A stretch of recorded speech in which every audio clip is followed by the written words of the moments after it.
Aheri time खेड्यातील बातमी शहरापर्यंत।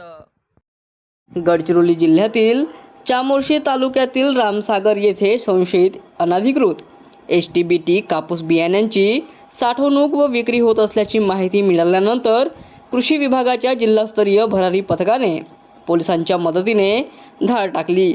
या कारवाईत 37 बियाण्यांची पाकिटे, सीलिंग मशीन व कोरे पॅकेट असा एकूण 35,437 रुपयांचा मुद्देमाल जप्त करण्यात आला आहे।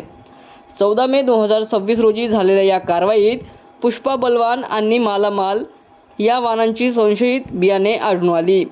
या प्रकरणी रामसागर येथील देवेंद्र सदाशिव वन्नेवार यांच्या विरोधात चामोर्शी पोलीस ठाण्यात गुन्हा दाखल करण्यात आला आहे।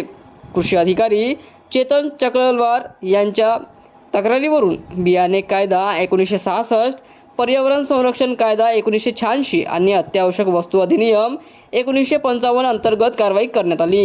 ही धाड कृषी विभाग, स्थानिक गुन्हे शाखा आणि चामोर्शी पोलिसांच्या संयुक्त पथकाने केली।